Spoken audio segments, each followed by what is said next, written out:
Hello friends, तो कैसे हैं आप सब। मैं हूं नेहा और आप देख रहे हैं आपका यूट्यूब चैनल इज अर्नर्स। यहाँ पर आपको सारी की सारी बीकॉम ऑनर्स एंड बीकॉम की कॉन्सेप्चुअल वीडियोस मिल जाएंगी। तो प्लीज़ सब्सक्राइब करें और साथ में अपने दोस्तों को भी शेयर करें ताकि इस सेमेस्टर और अपकमिंग सेमेस्टर में भी आपकी हेल्प हो सके। हमारा टॉपिक है क्या, आउटसोर्सिंग। आउटसोर्सिंग होता क्या है। आउटसोर्सिंग देखो, कोई भी एक बिज़नेस है, ठीक है, वो जब अपनी कुछ एक्टिविटीज़ को बाहर से किसी और बिज़नेस से करवा रही है, ठीक है, वो हमारा आउटसोर्सिंग होता है। जैसे हमारे कॉल सेंटर्स हो गए, ठीक है, तो वहाँ पे क्या होता है, अलग अलग कंपनीज अपने कॉल्स मतलब कॉलिंग जो हमारी कस्टमर केयर वाले सर्विसेज होती है वो किससे करवाती है, अपने कॉल सेंटर से करवाती है, ठीक है। तो वो हमारा आउटसोर्सिंग है कि कोई भी एक ऑर्गेनाइजेशन अपने कुछ ऑपरेशन या उसका पार्ट किसी और ऑर्गेनाइजेशन को करने के लिए दे रहा है, तो ये हमारा आउटसोर्सिंग होता है, ठीक है। फिर उसके बाद हमारा प्रोक्योर टू पे क्या होता है। देखो, प्रोक्योर टू पे क्या होता है कि इसमें हम क्या करते हैं, हमारी जो परचेजिंग वाले काम है वो सारे हमारी है, उसके हम आउटसोर्सिंग अगर दे तो हमारा प्रोक्योर टू पे में आता है। कि जैसे कि हमारे इसमें परचेजिंग वो और आउटसोर्सिंग में वो वाले जो जिनको हमने जिस ऑर्गेनाइजेशन को हमने आउटसोर्स दिया है वो क्या करते हैं, परचेजिंग करते हैं, ठीक है। वेंडर्स से इंफॉर्मेशन कलेक्ट करना, परचेजिंग करना, ठीक है, ये सारा काम वो करते हैं। तो इसके बेनिफिट्स क्या हैं।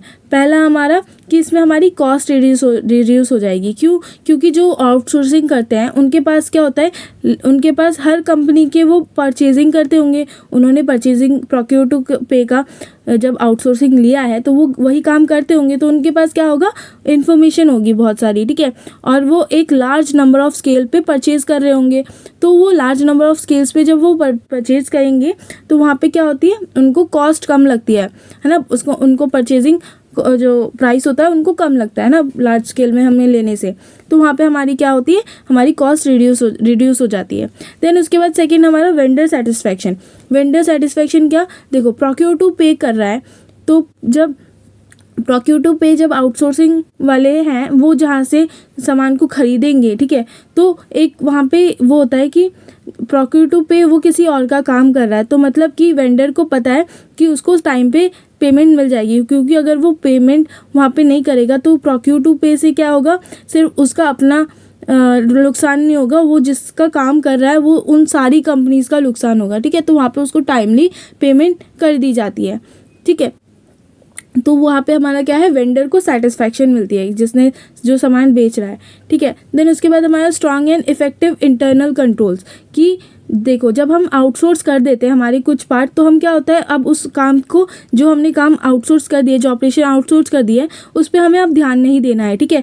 तो वो जो पहले ध्यान हमें उसमें लग रहा था, अब हमारे पास उतना टाइम और एनर्जी है कि हम उसको अपने इंटरनल कंट्रोल पे लगा सके। तो वहाँ पे क्या होगा, उस पर अब जब टाइम लगाएंगे तो वहाँ पे हमारा स्ट्रांग बनेगा, वो है ना, इफेक्टिव बनेगा। देन उसके बाद हमारा improved decision making with accurate information. वो जो हमारी आउटसोर्सिंग सर्विसेज हमने दी हैं, जिनको आउटसोर्सिंग दिया है हमने, उनको क्या होगा, वो बहुत अच्छे, वो वही चीज़ करते हैं तो उनको बहुत अच्छी नॉलेज है, ठीक है। तो वो क्या होंगे कि अच्छी इन्फॉर्मेशन भी हमें प्रोवाइड करेंगे कि मतलब अगर तुम परचेजिंग कर रहे हो तो उनके पास वेंडर्स की लिस्ट होती है बहुत अच्छी खासी, उन्हें पता है कौन सा प्राइस कौन सी जगह पे कौन सा प्रोडक्ट मिलता है, ठीक है। तो वहाँ पे एक इन्फॉर्मेशन उनको प्रोवाइड करी जाती है, जिससे कि क्या होगा कि हमारी जो ऑर्गेनाइजेशन है जो आउटसोर्स दे रही है, ठीक है, जिसका काम आउटसोर्स वाले कर रहे हैं, तो उनके पास इन्फॉर्मेशन उनके पास अच्छी आती है, ठीक है, जिससे कि वो अच्छी डिसीजन मेकिंग कर सकें। देन उसके बाद हमारा स्टैंडर्डाइज बिजनेस प्रोसेसेस।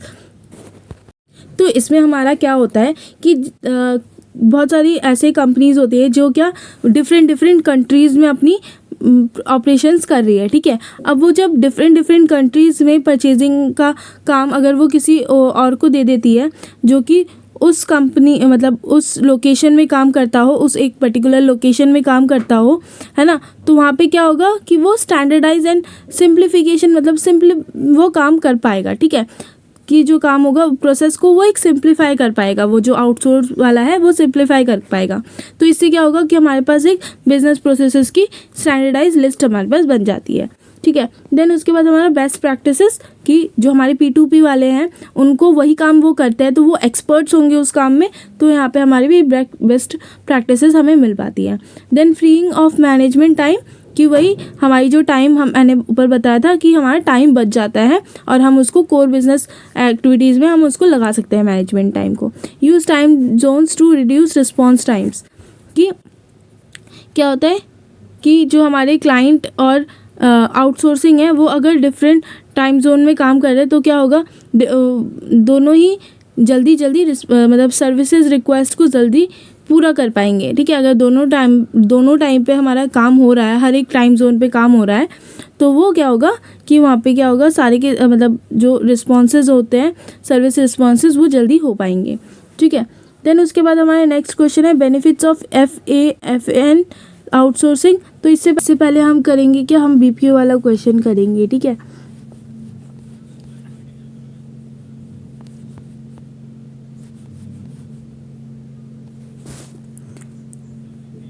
तो what is business process outsourcing, explain the services which are commonly outsource. तो BPO क्या है कि BPO हमारा एक आउटसोर्सिंग का टाइप है। ठीक है, पर इसमें क्या होता है, हमारी नॉन कोर बिजनेसेस प्रोसेस जो है वो हम दूसरी कंपनी को आउटसोर्स करते हैं। ठीक है, और ये आउटसोर्सिंग से ज़्यादा फ्लेक्सिबल होता है, क्योंकि इसमें क्या है, हमारे जो कस्टमर है और आउटसोर्सिंग प्रोवाइडर है उससे क्या है, क्लोज रिलेशनशिप होता है। ठीक है, ये तो वैसे आउटसोर्सिंग में भी होता है। ठीक है, फिर उसके बाद क्या है कि हमारे इसमें क्या होता है, इसमें हम पूरा का पूरा फंक्शनल एरिया, जो भी हम काम प्रोवाइड कर रहे हैं, अपने आउटसोर्स कर रहे हैं, वो उसका क्या पूरा, वो बिजनेस का पूरा एरिया उनको दे देते हैं, बस सिर्फ एक टास्क नहीं देते हैं। ठीक है, पूरा का पूरा वो डिपार्टमेंट उनका हो जाता है, आउटसोर्सिंग को दे देते हैं उसका काम। ठीक है, देन उसके बाद हमारा क्या है, क्या क्या टाइप्स होते हैं हमारे BPO में। पहला है हमारा क्या, outsource customer service and lead generation. इसमें क्या होता है, हमारी सेल्स बढ़ाने के लिए जो कस्टमर सर्विसेज है वो हम उसको दे देते हैं। देखो सेल्स कॉल्स क्या होती है, तो उस पर तुम अगर तुमने एक्सपर्टीज़ नहीं की है तो तुम्हारा बेनिफिट ज़्यादा नहीं होगा। मतलब क्या होता है कि सेल्स बढ़ाने के लिए हमें क्या करना पड़ता है, अपने कस्टमर को कन्विंस करना पड़ता है, और वो कौन कर सकता है, बहुत अच्छे से कन्विंस कोई एक्सपर्ट ही कर सकता है ना। तो इसीलिए क्या है, उसका आउटसोर्स पूरा का पूरा डिपार्टमेंट का मतलब कस्टमर सर्विसेज का आउटसोर्स हम बाहर दे देते हैं। ठीक है, BPO में। देन उसके बाद हमारा outsource book keeping and accounting. इसमें क्या होता है, हमारी बुक कीपिंग एंड अकाउंटिंग, मतलब अकाउंटिंग प्रोसेस जो भी होता है हमारा, उस सब का हमारा आउटसोर्स हम कर देते हैं। ये क्या होता है, हमारा कॉस्ट इफेक्टिव होता है, क्योंकि अगर हम एक अकाउंटेंट हायर करें, पूरा फुल टाइम अकाउंटेंट हायर करें, तो उसमें ज़्यादा हमें कॉस्ट पड़ेगी, जबकि हमारे आउटसोर्स अगर हम दे दें इसको, तो हमारे पास ये एक्सपर्टीज़ भी मिलेगी और कॉस्ट भी हमारी कम लगेगी। देन उसके बाद हमारा outsource social media networking. Social media networking में क्यों हमारा ज़रूरी है, क्योंकि क्या हो गया, हम सारे के सारे जो कंपनीज़ हैं वो सोशल मीडिया में अपना अकाउंट खोल के बैठे हैं, है ना, उसमें अपनी बिजनेस चला रहे हैं ना। तो क्या होता है कि लोग सोचते हैं कि सोशल मीडिया पे रोज़ 1-2 घंटा हम टाइम दे दें तो चल जाएगा, पर ऐसा नहीं है। बहुत ज़रूरी होता है कि उस पर भी अपना पूरा टाइम देना और अपने फॉलोअर्स बढ़ाने पे एफर्ट्स डालना। ठीक है, इसीलिए क्या करते हैं, उसको सोशल मीडिया मार्केटिंग को आउटसोर्स करा देते हैं, ताकि लोगों को पता है क्या करना है, कैसे करना है, और हमें उसकी एक्सपर्टीज़ भी मिल जाती है और हमारा काम भी हो जाता है। ठीक है, और वो एफर्ट्स हमें डालने नहीं पड़ते, क्योंकि देखो मीडिया चलाने के लिए अब वो बिज़नेस चलाए या मीडिया चलाए, है ना, तो इसीलिए। फिर उसके बाद हमारा outsource tax filing and tax preparation. इसमें क्या होता है कि फाइलिंग और टैक्स प्रिपरेशन के लिए हमारे कंसल्टेंट्स होते हैं जो हमें अच्छे से बता सकते हैं। टैक्स फाइलिंग की नॉलेज हमें सबको नहीं होती है। ठीक है, तो कंसल्टेंट्स हम आउटसोर्स करवा सकते हैं, वो लोग उसको हमें कंसल्टेंसी देंगे पूरी, और पूरा काम भी कर देंगे हमारा। ठीक है, और क्या हो सकता है, अगर तुम्हारी कंपनी में तुमने कोई ऑनलाइन अकाउंटिंग सॉफ्टवेयर रख रखा है तो उसका एक्सेस भी तुम उन्हें दे सकते हो, टेम्परेरी एक्सेस दे सकते हो, और वो उससे काम कर लेंगे। ठीक है, फिर उसके बाद हमारा आउटसोर्स पेरोल प्रोसेसिंग। इसमें क्या होता है कि देखो, अगर तुम्हारी छोटी कंपनी है तो तुम संभाल लोगे। पेरोल में क्या होता है कि हमारे जो एम्प्लॉयज़ हैं उनका आने जाने का वक्त, ठीक है, उन्होंने काम किया उसमें कितना टाइम लगा, वो चीज़, वो रूल्स एंड रेगुलेशन फॉलो कर रही है या नहीं, ठीक है, उनके मतलब उनको पेमेंट कितनी देनी है, उनकी सैलरी क्या कितनी बन रही है, बोनस कितना बन रहा है, ठीक है। तो ये सारी चीज़ें हम आउटसोर्स पेरोल प्रोसेसिंग में करते। देन फिर उसके बाद है हमारा आउटसोर्सिंग योर क्रिएटिव वर्क। तो आउटसोर्स और क्रिएटिंग वर्क में क्या है कि लोग अपने जो डिज़ाइनिंग वर्क्स है, जैसे वेबसाइट डिज़ाइन करना, ठीक है, उनकी जो एडवर्टीज़मेंट बैनर्स बनाना, ठीक है, तो वो सारी चीज़ें वो खुद तो कर सकते हैं, पर बहुत अच्छा मतलब अच्छा काम करना हर किसी के बस की बात नहीं है। तो उसके लिए वो क्या कर सकते हैं, एक्सपर्ट हायर कर सकते हैं, ठीक है। देन उसके बाद है हमारा आउटसोर्स इवेंट मैनेजमेंट। इसमें क्या होता है कि हमारे जो बिज़नेस के अंदर कुछ इवेंट्स होते हैं, तो उसमें अगर हमें कैटरिंग वगैरह करना हो, ठीक है, मतलब उसमें जो भी काम लगता है, तो अगर तुम खुद से करोगे तो तुम्हें क्या करना पड़ेगा, अपने जो तुम्हारे वर्कर्स हैं तुम्हें उनको अपने काम पे लगाना पड़ेगा, जिससे क्या होगा, तुम्हारा जो बिज़नेस का काम है, प्रोडक्शन वगैरह, वो उसमें तुम्हारा अफेक्ट करेगा। इसीलिए क्या करते हैं, हम एक इवेंट मैनेजर को हम आउटसोर्स करा सकते हैं। देन उसके बाद हमारा outsource everything you do not enjoy. तो सिंपल सी बात है, जो तुम्हें अच्छी नहीं लगती है काम करना, उसमें तुम्हारा पूरा का पूरा 100% तुम दे नहीं सकते, ठीक है। और जो ये होता है, तो इसीलिए क्या करो, उसको तुम आउटसोर्स करा दो, और जो तुम्हें काम अच्छा लगता है तो वो तुमसे बेहतर और कोई नहीं कर सकता, तो तुम्हें वो करना चाहिए, ठीक है। देन उसके बाद आउटसोर्स कस्टमर फ़ोन सपोर्ट। ये क्या है कि इसमें ये होता है कि तुम्हारी अगर कोई फॉरेन मतलब तुम्हारा फॉरेन बिजनेस है, ठीक है, तुम इंग्लिश में बोलते रहोगे फ्लुएंटली, पर जो लोग हैं वो इंग्लिश नहीं समझ सकते, है ना। तो वो मतलब लैंग्वेज बैरियर वाला ये है कि हर किसी का लैंग्वेज सेम नहीं होता है, तो उसके लिए क्या करो, तुम उसको आउटसोर्स करवा दो, ताकि वो तुम्हें मतलब वहाँ से तुम्हें हेल्प हो जाएगी, ठीक है। देन उसके बाद हमारा outsource web design. Web design तुम खुद भी कर सकते हो, ठीक है, पर वही है कि अगर तुम अच्छा चाहते हो, बहुत अच्छा लेना चाहते हो, तो वो तुम आउटसोर्स करवा सकते हो। देन उसके बाद हम करेंगे कौन सा, F&A वाला क्वेश्चन, ठीक है।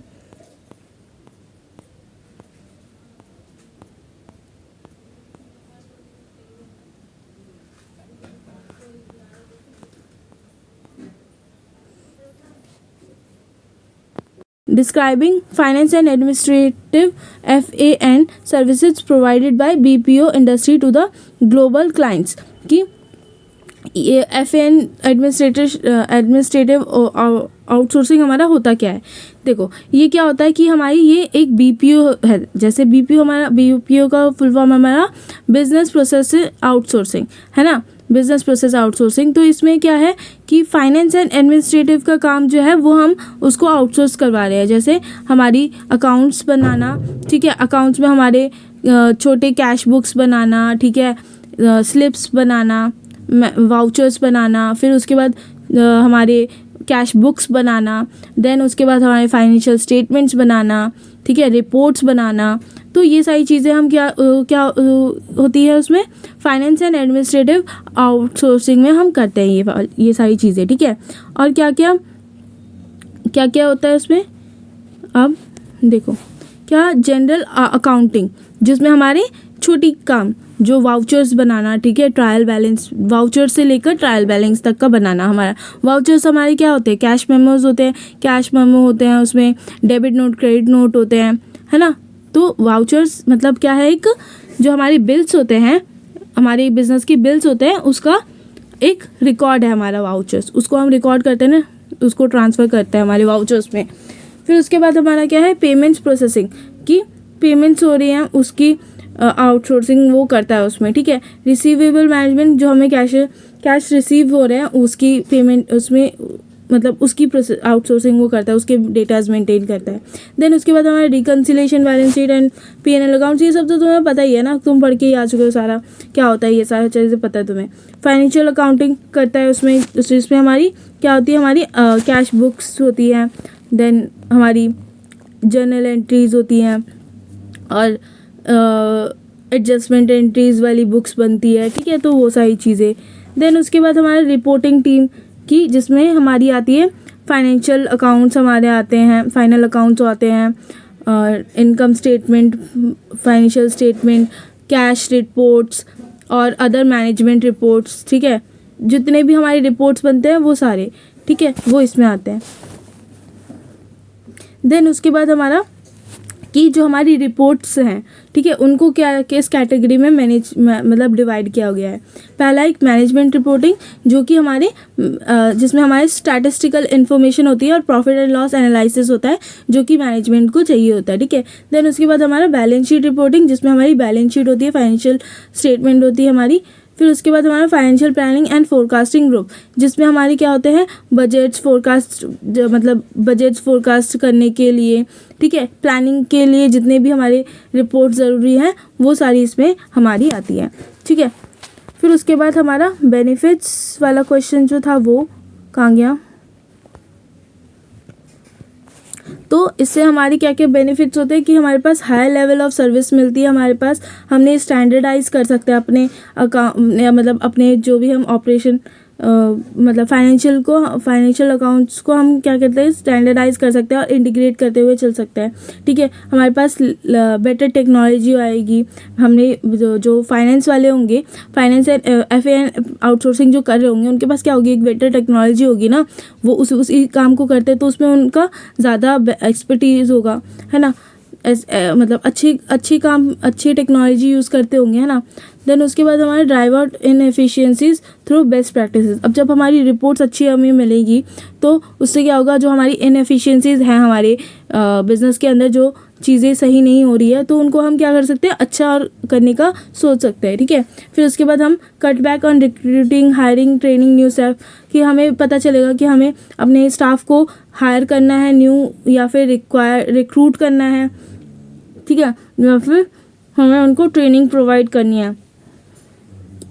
फिर उसके बाद हमारा deliver more consistent acquire timely हमें मिल जाता है, ठीक है, जिससे हम डिसीजन इम्प्रूव कर सकें, ठीक है। फिर उसके बाद हमारा time management, focus on strategy, कि हमें देखो अब क्या होता है कि हमें फाइनेंशियल अकाउंट्स हमें प्रिपेयर करनी नहीं पड़ी, तो हम क्या कर सकते हैं वो टाइम हम किस पे फोकस कर सकते हैं, अपने मैनेजमेंट पे फोकस कर सकते हैं स्ट्रैटेजीज बनाने में। फिर उसके बाद हमारे इकोनॉमिक्स ऑफ स्केल का हम यहाँ पे फ़ायदा उठा सकते हैं, क्योंकि यहाँ पे क्या है कि जो प्रोसेसिंग वाले हैं वो क्या है एक लार्ज स्केल पे कर रहे होंगे, है ना, तो उसके रिलेटेड जो हमारी फैसिलिटीज़ है हम वो उठा सकते हैं। देन उसके बाद speed the implementation of new processes, और हमारे पास टाइम है अभी, तो हम न्यू प्रोसेसेस इम्प्लीमेंट कर सकते हैं, हमारे टाइम है हमारे पास, ठीक है, हम उसको बढ़ा सकते हैं, अपने जो हमारे प्रोसेसेस चल रहे हैं उस पर हम उसको और इम्प्रूव कर सकते हैं, ठीक है।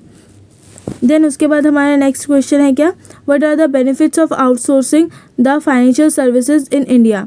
इससे पहले हम ये वाला क्वेश्चन करेंगे,